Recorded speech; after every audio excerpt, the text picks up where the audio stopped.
Yan troops, nandito kami sa SM Bacoor. Ngayon pupunta kami sa kabilang talyer para bumili ng disc. Yung sa brake sa unahan. Yung suggest ng sa talyer, yung lalaki doon is 190mm. So yun yung nakahanapin natin ngayon. Kasi 4 holes tong binili ko, 3 holes yung stock na disc. Kaya kailangan natin palitan. So ganun pala kapag pumili ka ng isang mag, dapat 3 hole, 4 holes to, o bibili tayo ng mag. What the fuck? Ay bibili tayo ng disc na 190mm. Okay, tanong na natin dito bro.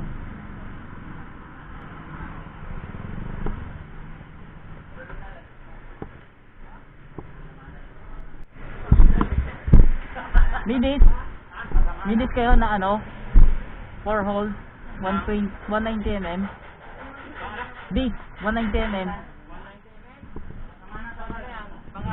Oo, 4 holes kasi yung nakuha ko ano eh, yung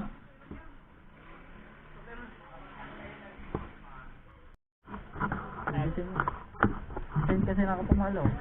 Wow ka!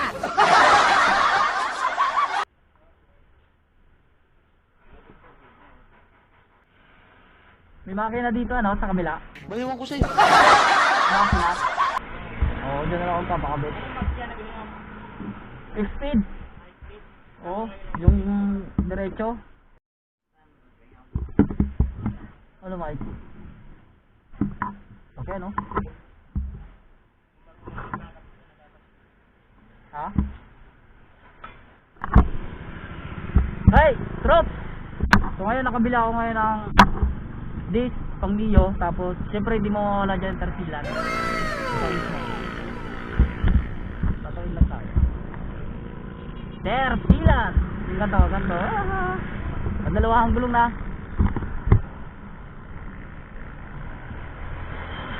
Tayo. Tire sealant pag dalawang gulong. Bali, mayroon din ako nabili. Mayabang na naman yan. Isang ganto. Disc.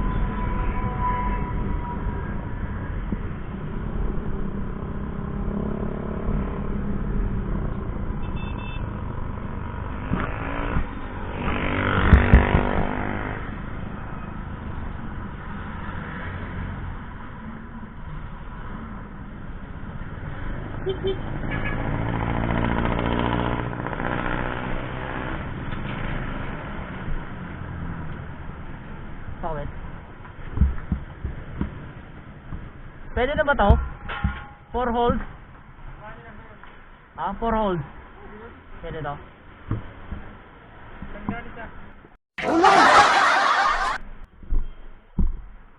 Ha? Walang bearing yan ano? May bearing ba kayo dyan? Alright. Yun, Xpeed with tire sealant.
Alright, napalagay ko na po.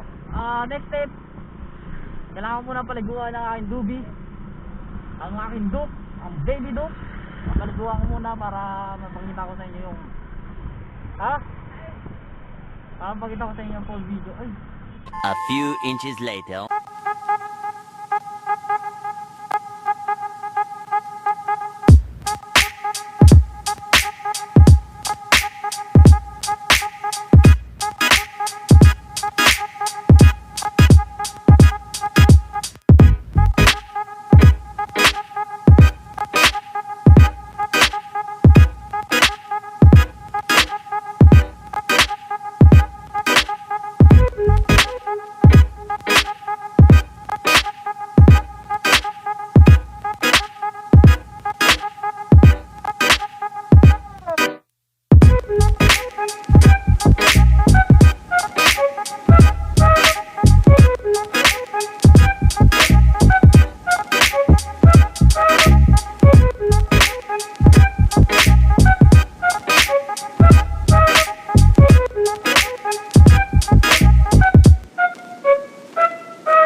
after a few minutes, naka-washing na.